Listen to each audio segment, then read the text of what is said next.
Bây giờ là sáng ngày hôm sau rồi.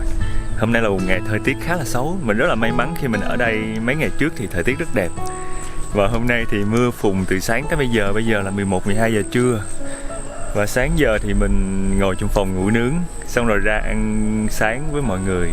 Và bây giờ mình sẽ chuẩn bị chờ để mà xe của khách sạn Victoria ở Sapa họ sẽ đến đây họ rước mình về lại resort. Thì tầm khoảng nửa tiếng gì nữa xe tới rồi. Và họ sẽ lên phụ mình đem hành lý xuống. Tại vì trên đây là trên núi á, và hành lý của mình gồm mấy cái vali lận. Thì sẽ có nhân viên khách sạn họ phụ. Và mình sẽ ở đó khoảng 2-3 ngày ở để nghỉ ngơi thôi và ngồi làm việc. Sau đó sẽ có một số hoạt động khám phá Sapa khác nữa. Mọi người thấy chị Mau đang ngồi xe lăn bằng tay. Người phụ nữ Mông lúc nào cũng thời gian rảnh là họ sẽ đem mấy cái sợi lăn này ra xe như vậy. Đúng rồi. Bây giờ thì mình sẽ đi về lại khách sạn ở thị trấn. Và dạ em ở Sapa thêm vài ngày nữa mới về. Hơn là mấy bữa trước trời nắng nên còn đi chơi được. Hôm nay trời mưa cả ngày. Hôm qua em đi bắt chuột với đi lên cái chỗ mà massage chân á, thì cũng đi đường này nó nhanh hơn.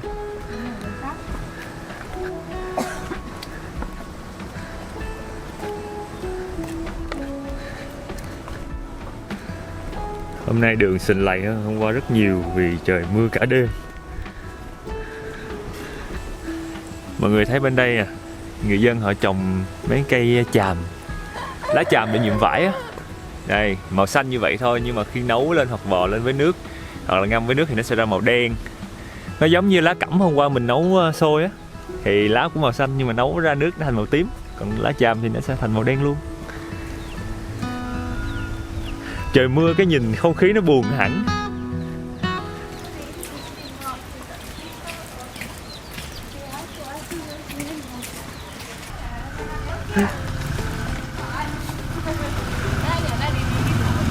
Dạ.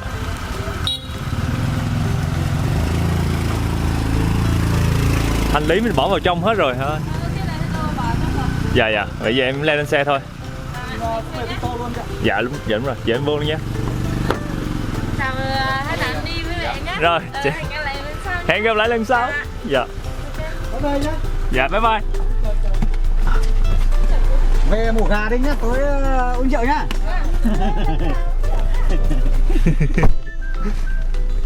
Đường nó khổ quá, bên đấy nó không có chỗ quay đầu nhá. Dạ. Hôm qua phải từ cách đấy khoảng tầm 1 cây đi tìm đầu cầu Lao Chải thôi, chắc anh đi bộ xuống anh biết. Dạ. Đi tìm được chỗ quay đầu. Đường nhỏ nữa. Vâng. Ôi, hôm nay mưa cả ngày rồi.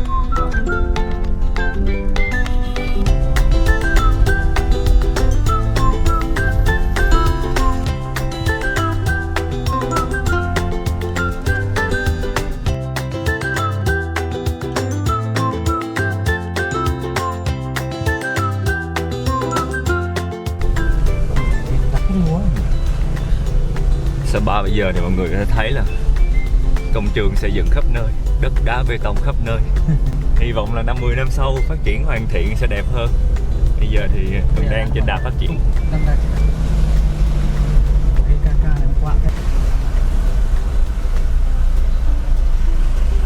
Rồi, tới rồi. Em có ở đâu? Mời anh vào ạ. Giờ sẽ vào nhận phòng lại và đi lên phòng. Vẫn là khung cảnh cũ nhưng mà là một căn phòng khác.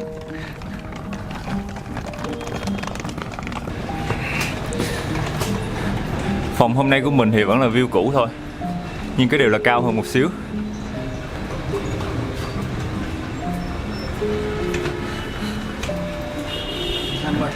Rồi. Cảm ơn. Ok. Rồi, không cần phải giới thiệu đâu, quen rồi. Đây, vẫn là view cũ thôi.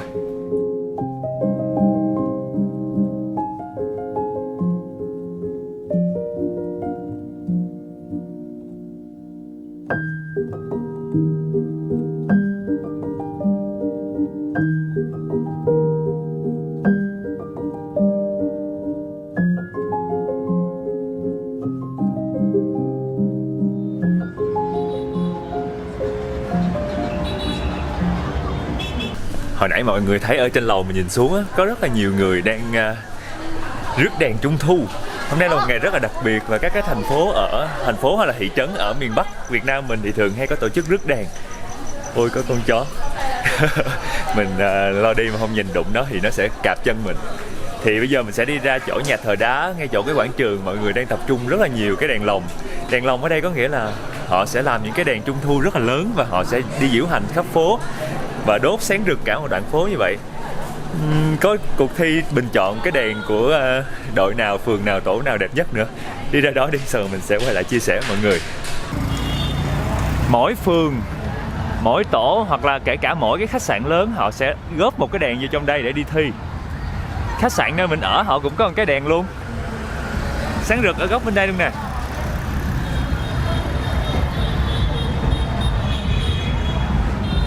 Công nhận á, mình thấy mọi người ở ngoài Bắc ăn Trung Thu lớn ghê luôn. Trong khi trong miền Nam mình thì là chủ yếu cho tụi con nít chơi và ở nhà mua bánh Trung Thu về ăn thôi, chứ ít khi mà có cái diễu hành mà lớn như vậy. Đi qua bên mé bên kia nha.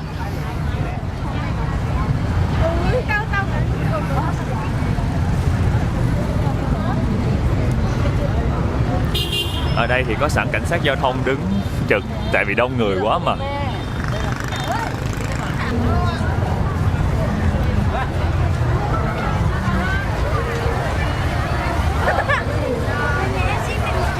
Bình thường mình thấy có nhiều cái đèn mà mấy đứa con nít nó leo lên trên đó nó đi diễu hành cùng luôn. Ở đây hơi ồn, không biết mọi người có nghe rõ giọng của mình hay không.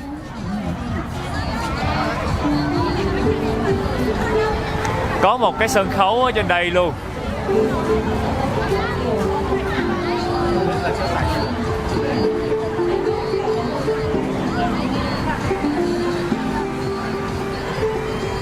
Mỗi chiếc xe như vậy, mỗi cái đèn như vậy họ lắp đèn, lắp loa các kiểu.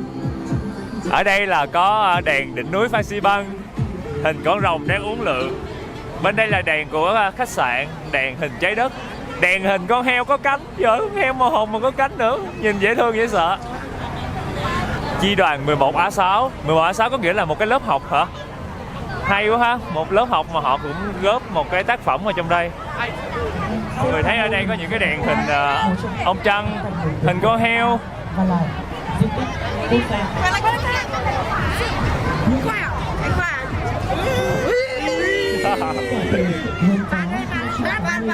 Bắt tay cái. Ok.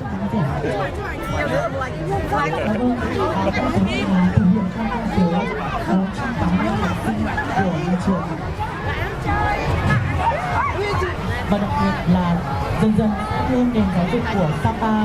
Ê, con này là con heo hay con gấu vậy? Bị kiểu giống như không biết là heo hay gấu luôn á. Bên đây là con gà nè, bên kia là con sư tử. Mọi người có thấy Tết Trung Thu ở đây đúng nghĩa là Tết Trung Thu không? Tại vì người ta đi chơi đông như Tết và kiểu cảm giác mọi người rất là hào hứng và tham gia. Con nít người lớn đầy đủ hết trơn. Trời ơi, Tết Trung Thu là Tết của thiếu nhi mà sao người lớn lại đi chơi nhiều? Chơi nhiều rồi mình lại làm liều mình lại để ra nhiều thiếu nhi. Dễ thương quá.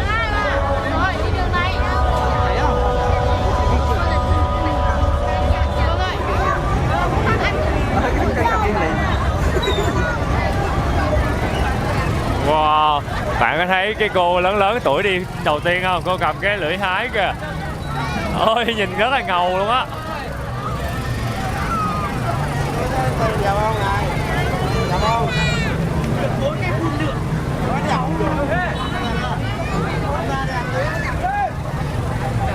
Đây là đèn của các cô chú lớn tuổi. Nhìn rất là truyền thống nha. Ê, con voi này nó nhiều. Người ta gắn với cái đèn nhỏ nhỏ nhìn hài ghê á.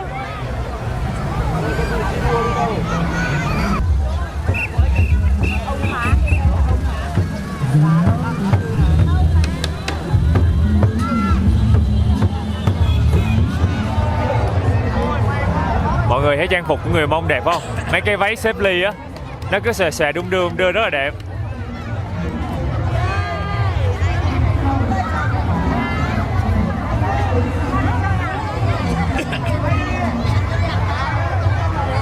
Trời ơi, họ đem nguyên cái phố cổ để họ làm thành cái xe luôn.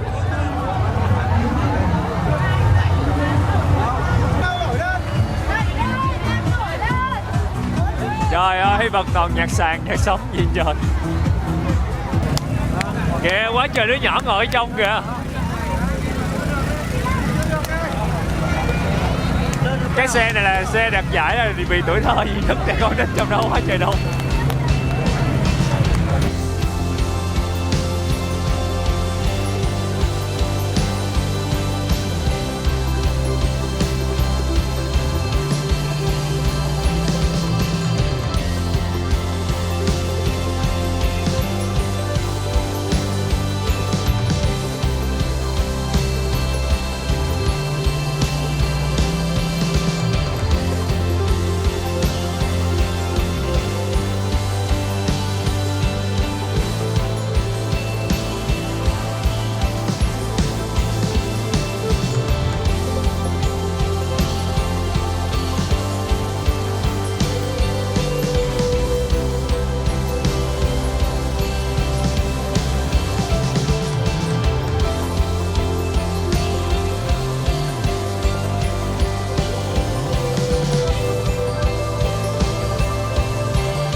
Sau khi mà sửa soạn xong xuôi á, chuẩn bị đi ra ăn á thì trời lại mưa trở lại. Cho nên chắc là mình sẽ đi xuống nhà hàng ở phía dưới ăn luôn, xem thử nhà hàng trong đây họ có bán những món gì đặc biệt hay không. Chứ bây giờ làm biếng quá, đi bộ xuống dưới thị trấn thì cái đường nó cũng đang sửa chữa nên sình lầy. Ôi, cầm cái dù chạy xe máy luôn, thật là kỳ dị, gan ghê. Có một đặc sản ở Sapa mà mọi người không thể nào mà bỏ qua được, đó là cá tầm và cá hồi. Cá hồi được nuôi ở đây luôn. Vì thời tiết ở đây nó mát mẻ và nước nó cũng trong sạch á, nên có thể nuôi được cá hồi và cá tầm. Cá hồi thì nó sẽ không có nhiều mỡ giống như cá hồi mà mọi người hay ăn đâu, vì ở đây nó cũng không lạnh lắm, chỉ gọi là lạnh nhưng mà chỉ tầm lạnh hơn so với những nơi khác ở Việt Nam thôi, chứ so với những cái nơi nuôi cá hồi khác trên thế giới thì vẫn không lạnh bằng. Cho nên là cá hồi ở đây một đặc biệt là thịt nó sẽ chắc hơn và ít mỡ hơn. Và hy vọng là nhà hàng dưới này họ sẽ có bán cá hồi. Xíu xuống dưới coi thử xem, nếu có thì mình sẽ gọi cá hồi. Trời ơi, mưa lớn quá nè.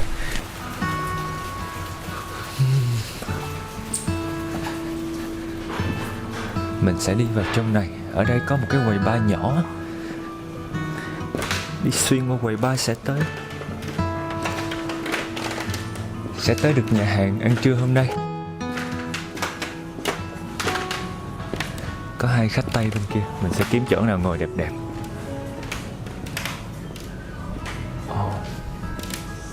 Bên ngoài thì trời mưa rồi nên không có ra ngoài ngồi được, chỉ ngồi được ở trong này thôi.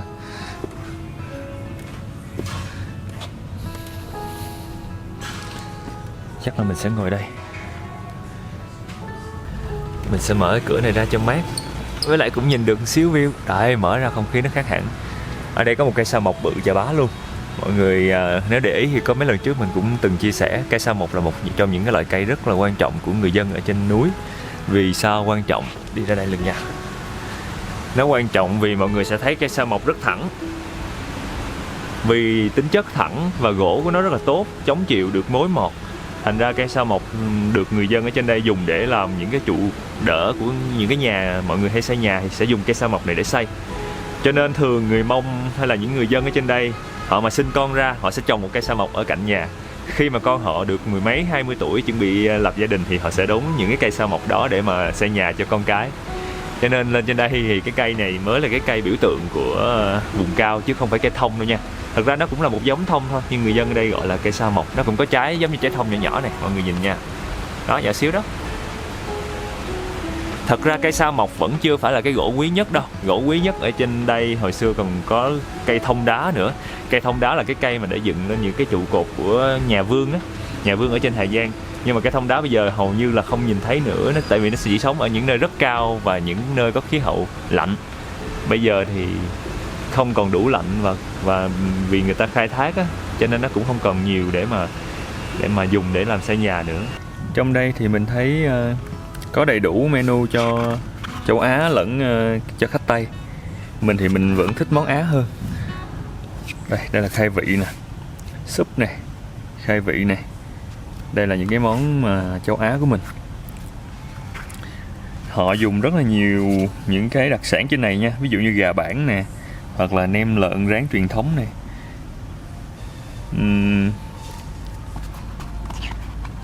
Bên đây thì sẽ thấy có cả cá tầm bản nướng với sốt hạt mắc khén. Mình sẽ kêu một món này. Đó, có cả những cái món ví dụ như là gà đen tiệm thuốc bắc, lợn bản nướng trong ống tre ăn kèm với cơm lam. Anh cảm ơn, anh tự xử. Món đầu tiên của mình là súp cá tầm. Thì mình kêu một cái set menu 450 một người. Ở đây họ sẽ có set Âu và set Á. Thì mình kêu set Á vì mình vẫn thích ăn đồ ăn châu Á hơn. Hôm nay của mình sẽ gồm có khai vị là một món súp cá tầm. Món chính là gà nướng ăn với lại cơm chiên và rau củ. Và một món tráng miệng nữa là yogurt với lại xoài tươi. Thì mình có kêu thêm một món nữa là món cá tầm nướng với mắc khén. Thì mọi người sẽ mang ra sau. Đấy, tại vì cái set menu có 3 món thì mình nghĩ không có no với mình đâu, nên mình phải kêu thêm một món chính nữa. Tí xíu món chính ra mình sẽ giới thiệu mọi người. Rau thì là ở trên mặt có cả cà rốt nè, nhìn sệt sệt giống như là súp cua hoặc là súp bào ngư mọi người hay ăn. Có cả nấm. Đây là thịt cá tầm. Mình sẽ ăn thử một muỗng đầu tiên xem sao, trộn đều lên tất cả.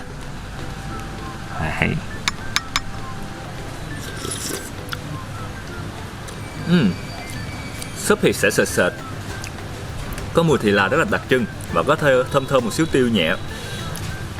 Cá tầm thì người ta không có ướp gì đâu, giống như đây là thịt cá tươi luôn vậy đó, cho nên bạn sẽ nghe cái mùi cá tầm rất là rõ. Thịt cá tầm nó chỉ hơi có vị béo nhẹ. Trong đây mình còn thấy người ta đánh một xíu lòng trắng trứng vào. Thật ra cái thành phần súp này nó sẽ giống y chang như súp cua hoặc là súp bào ngư mọi người hay ăn, nhưng thay vì dùng cua thì người ta sẽ dùng cá tầm. Và vì nó có cá nên mọi người phải dùng một xíu cái lá thì là để cân bằng lại. Dùng thì là với lại cá là một trong những cách dùng truyền thống của người dân ở phía Bắc. Ở miền Nam mình thì mình ít khi dùng cá với thì là, đúng không? Nhưng trở về Bắc thì mọi người rất là hay dùng thì là với các món cá. Nhất là món chả cá Lã Vọng ở ngoài Hà Nội. Mùi thì là rất là đặc trưng. Khai vị nên cái chén nhỏ thôi để mình ăn, để mình lấy một ít vị để còn ăn những cái món chính nữa. Mình bị sặc rồi.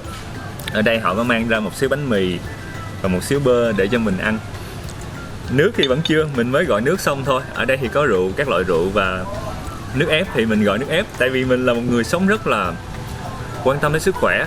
Nói giỡn thôi, tại vì mình không uống được nhiều rượu cho nên mình mới kêu nước ép trái cây. Giờ mình sẽ tập trung ăn tiếp, ăn. Chết rồi, bị sặc thiệt luôn á. Không biết tại sao bị sặc ta. Không sao. Anh cảm ơn.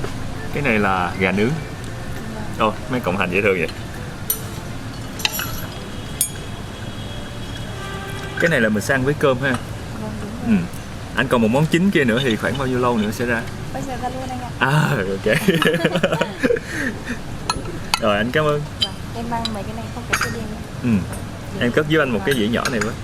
Đâu có xương đâu đúng? Thôi để lại. Không có xương đâu anh. Rồi, anh cảm ơn. Ở đây là nước rồi. Rồi, anh cảm ơn. Đây là một món chính thứ hai của mình nữa. Chắc anh gửi lại cái dĩa bơ qua bên nha. Anh cảm ơn. Món chính hôm nay của mình sẽ gồm có 2 món. Món đầu tiên là món cá tầm nướng với một loại sốt mắc khén và có một xíu lá Hy Lạp ở trên đây nữa. Mọi người thấy không? Người ta sẽ đút lò cái phi lê cá này nên nó sẽ hơi cháy nè. Còn đây là những cái hạt mắc khén nè. Mắc khén là một cái loại mà giống như là tiêu rừng. Bà con ở đây hay gọi vui là tiêu rừng á, nhưng mà cái vị của nó sẽ khác hoàn toàn mùi tiêu nha. Người ta sẽ bằm nhuyễn mắc khén ra, đập nhuyễn mắc khén ra, còn với thì là một ít ớt. Mình thấy có màu vàng của nghệ nữa và quết lên trên cá, sau đó là bỏ lò. Cái phần phi lê cá này rất ngon vì mọi người sẽ thấy có một xíu mỡ cá ngay bụng ở đây. Mọi người nên lưu ý một điều là không bao giờ mình bỏ bún lên trên đây trước, vì bún nó ẩm, nó sẽ làm bánh tráng bị nhũng ra. Thường thì Khoai sẽ để một cái trời ơi, mọi người xem nè, họ bỏ vô trong cái trái dưa leo. Ơi, ít rau á, bao nhiêu rau đây không xi nhê với tôi đâu. Thường thì cho tôi dùng tay nha, tại hồi nãy tôi cũng lau tay sạch rồi. sẽ bỏ cái xà lách phía dưới, nó sẽ đỡ bị rách. Bỏ một ít xà lách này, bỏ một xíu cà rốt, khóm và dưa leo. Bỏ rau thơm vào trong đây nữa. Rồi, bỏ nguyên một em cá vô trong. Đó, miếng cá rất hấp dẫn, nguyên cái phi lê từ phần lưng cho tới phần bụng có một xíu mỡ cá.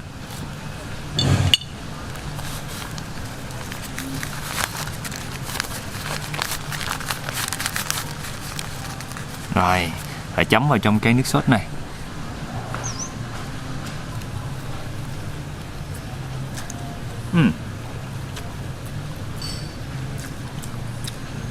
Món này thì rất Việt Nam luôn. Tại vì cuốn bánh tráng, cuốn rau, cuốn bún vào.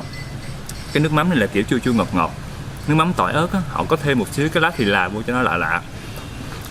Thịt cá thì khi được nướng nó sẽ săn hơn, có vị thơm thoang thoảng. Thật ra khi mà cuốn chung như vậy mọi người sẽ không có cảm nhận được riêng những cái vị mà họ ướp trong cá đâu. Vì có rau thơm, có xà lách, có khóm, nó sẽ át đi một phần vị của thịt cá được ướp. Cho nên lát nữa mình sẽ ăn thử một miếng cá khi mà không có cuốn rau như vậy, xem nó sẽ ra sao. Món này dễ ăn ha.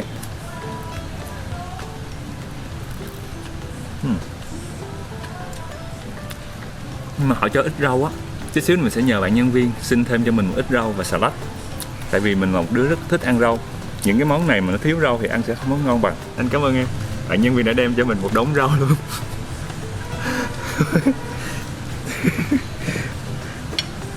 Không sao, nhiều rau thì càng tốt. À em ơi, đây có lá chua nữa đúng không? À, từ từ mình giới thiệu mọi người, ở đây có một loại lá nữa là lá chua, hay còn gọi là lá ô dây, một trong những loại lá đặc sản của Sapa. Lần trước mình cũng đã ăn một lần chung với lại thịt heo nướng á. Để qua đây, ăn cái phần cá không xem nó sẽ ra sao nha. Trời ơi.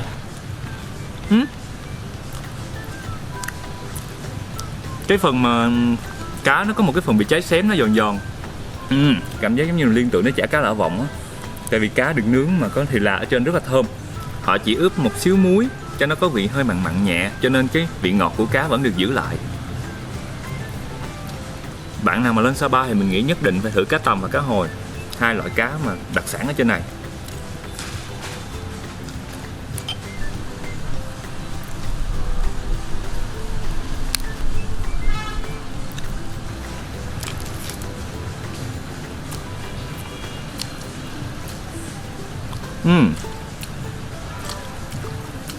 Cái lá ô dây nó có cái vị chua rất đặc biệt, rất kích thích vị giác luôn. Đó là lý do vì sao người trên này họ gọi là lá chua á. Nó rất là giòn nha, và có cái mùi thơm thoang thoảng. Mọi người lên đây á thì nhớ phải đi ăn thử cái lá ô dây này. Khi mà cuốn cá chung với rau không như vậy thì rõ ràng là ngon hơn hẳn mọi người ơi. Mình nghĩ là bún và bánh tráng chỉ có tác dụng là làm cho mình no thôi, chứ không thể nào mà ngon bằng mình ăn cá không với rau được. Đây là một món rất quen thuộc, người ta ghi là gà nướng ăn với lại cơm rang. Nhưng mà vì nãy giờ mình ăn cũng nhiều món rồi đó, nên mình muốn đổi thành một cái loại cơm bình thường. Không giống gà nướng lắm ha, giống như món gà kho hay gà xào vậy đó. Gà nè, có cả ớt Đà Lạt nè, hành tây nè, có sả, rất là nhiều sả. Ở trên đây mọi người thấy cái sốt có rất nhiều sả. Mình sẽ gắp một miếng gà vào trong chén cơm của mình,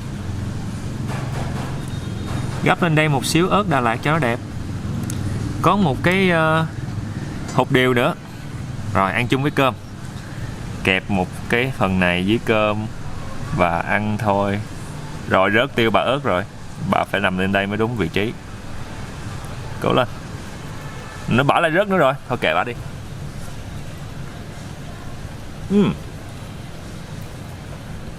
Đây là bà ớt trứng đầu. Cái món này mọi người biết mình liên tưởng đến món gì không? Gà xào xả ớt. Y chang luôn. Ăn món này thì kiểu rất là nhớ nhà. Tại vì gà xào xả ớt thì mẹ mình cũng hay làm cho mình ăn.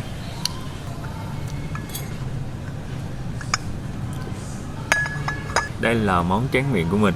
Món tráng miệng thì rất là đơn giản. Bỏ trong một cái ly trà. Và ở trong đây là có một ít mousse sữa chua và một xíu cái nước xoài. Cái này giống như là sinh tố xoài, họ xay nhuyễn ra họ chế lên trên. Mọi người nhìn gần cho rõ hơn nha. Đây, mình sẽ múc một muỗng gồm có cả cái phần xoài và phần mousse sữa chua phía dưới. Đây, Mọi người thấy nó rất là bông không? Bông xốp.